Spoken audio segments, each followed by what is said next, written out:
Oui, alors bonjour. Je veux d'abord remercier l'organisation. Je vais revenir d'ailleurs là-dessus tantôt à la fin. Je trouve que c'est extraordinaire ce que vous vivez ici à Amos aujourd'hui. Je m'attendais vraiment pas à ça. Je pensais que ça allait être la grandeur d'une salle de classe. C'est pour vous dire que les élèves, ils sont très nombreux, ils sont très intelligents et en plus sont très instruits. Imaginez, ça part du bac au post-doctorat. Monsieur Bergeron, vous devez être fier comme grand-père de la foresterie en Abitibi-Témiscamingue.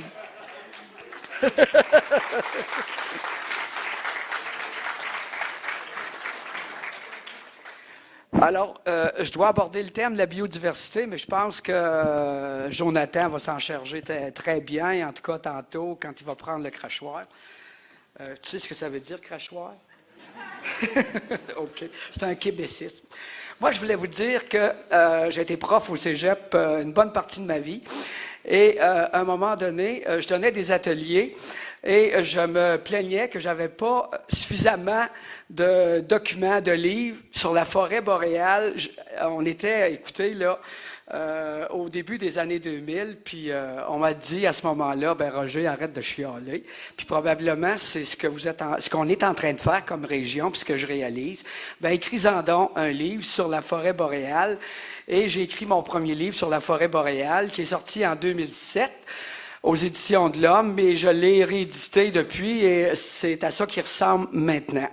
Alors, tout ça pour vous dire que j'ai, depuis 2019, démarré ma maison d'édition qui s'appelle les Éditions Naturates. De ça aussi, je vais reparler parce qu'on va peut-être travailler ensemble. On va faire de l'argent avec Luquette Amos.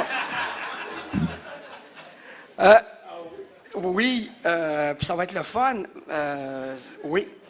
Je voulais vous dire aussi que je voulais vous en parler parce que quand on parle de biodiversité, on parle, dans mon cas, de biodiversité des plantes. Encore une fois, Jonathan va parler des champignons tantôt.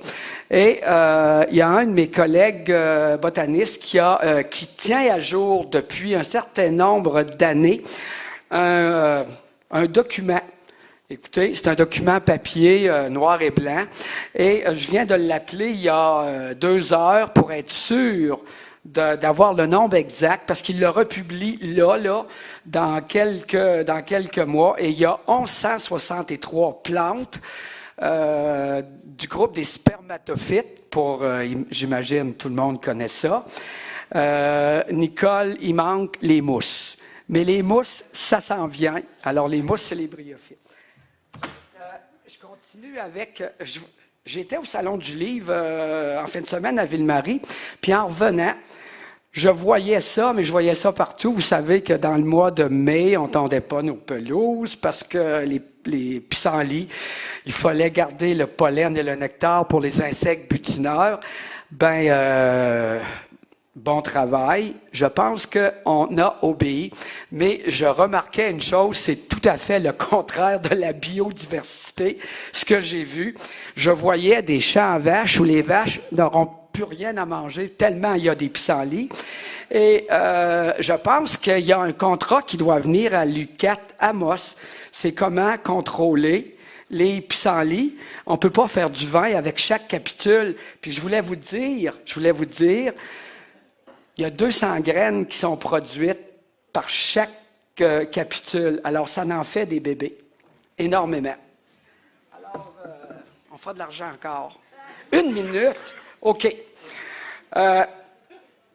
Moi, j'ai entendu le mot biodiversité dans certaines présentations. C'est extrêmement important. Et si on avait respecté la biodiversité de nos forêts, c'est sûr qu'on n'aurait peut-être pas la même intensité du discours en lien avec le caribou forestier. On s'entend-tu, là? Mais probablement qu'ils sont partis ceux qui étaient intéressés par ce mot-là. Moi, je pense aussi que ce qu'on dit par la biodiversité, c'est que ça doit inciter les aménagistes forestiers à un changement complet de mentalité. Moi, j'ai travaillé pour une coop en aménagement forestier à Rouen pendant une dizaine d'années. Puis j'aurais bien voulu voir planter autre chose que du pain gris. Parce que moi, je viens d'Estor, là. pour ceux qui viennent du Brésil, ça veut rien dire, mais c'est ça. Mais si vous partez de la route et que vous rendez au village, vous allez voir 10 kilomètres de chaque côté, vous n'avez qu'une espèce, c'est du pin gris. C'est bien loin d'être la biodiversité. Alors, mon idée, c'était de planter autre chose que du pin gris, puis c'était de planter des feuillus aussi, avec, puis je voulais même les voir plantés en quinconce. Alors, imaginez-vous, parce que je voulais que l'obstruction latérale soit respectée pour la faune. Je me suis fait remercier. Mais peut-être avec raison, mais c'est pour ça que ça prend du travail. Et là, tout le travail qui est fait en recherche pure ou impure, ici à Amos, va amener un changement de paradigme au niveau de l'aménagement, et je le souhaite. Je veux terminer en remerciant évidemment Miguel, qui est en arrière.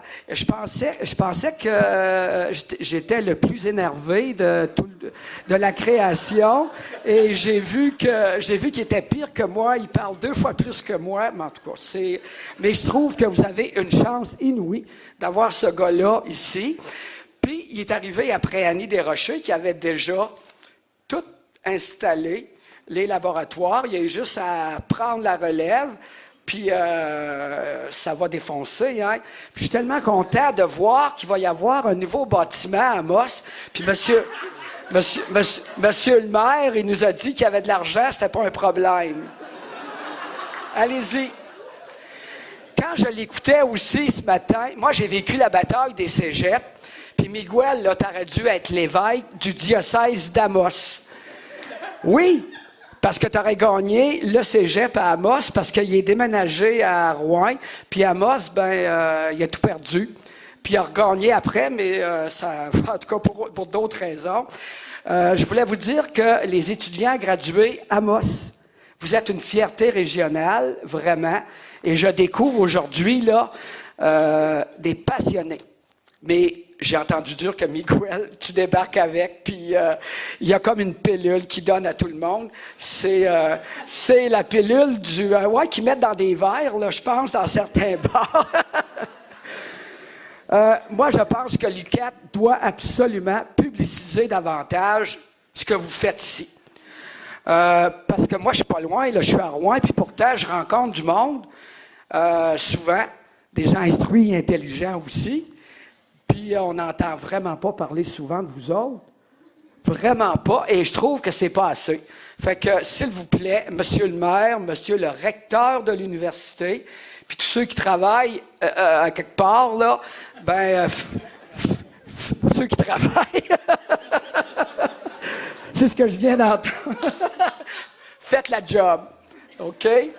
Et ce que je voulais vous dire aussi, et je termine là-dessus, moi, en 2019, j'ai 73 ans en passant, j'ai décidé de partir ma maison d'édition qui s'appelle les Éditions Naturat. Et l'objectif de ma maison d'édition, c'est de partager, de vulgariser. Et là, j'imagine que votre groupe de chercheurs, avec des belles thèses de maîtrise et de doctorat, va vouloir partager avec la région toutes vos connaissances, parce que c'est tellement important. Alors, je pense qu'on fera de quoi d'intéressant. Et je vais vous annoncer qu'il y a une sortie prochaine du premier guide en français vulgarisé sur les mousses. Quelqu'un avait compris sur les mouches, là, mais c'est pas ça. Nicole Fenton, qui est ici présente, est très heureuse. C'est un petit groupe de l'Université Laval qui est chargé de ça. Et ça va se faire à l'Université du Québec, probablement à Rouen. Mais si jamais vous voulez qu'on vienne à Amos, on ne sait jamais. Et ça se fera à l'automne, là, septembre, octobre. Alors, je voulais vous dire que si jamais vous avez des projets de livres vulgarisés sur la nature et que vous voulez vraiment qu'ils soient publiés, ma maison d'édition en campagne, on a tout ce qu'il faut. Alors, je vous souhaite vraiment du plaisir. Puis moi, j'applaudis les étudiants gradués qui sont ici, puis je voudrais qu'on les applaudisse, puis je voudrais qu'ils se lèvent pour qu'on les voit bien, les étudiants gradués qui nous ont fait des belles présentations. Levez-vous, s'il vous plaît. Levez-vous. Levez-vous. Oui. Levez-vous.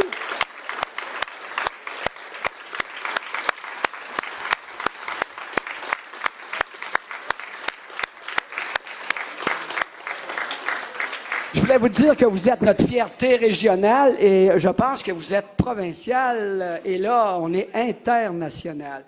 Alors, The Sky is the Limit commence à Amos. Merci.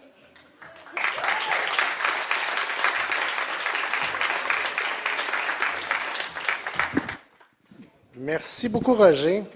Donc, assez difficile de battre ça comme présentation, mais on a probablement la meilleure personne pour le faire. Donc, j'introduis Jonathan.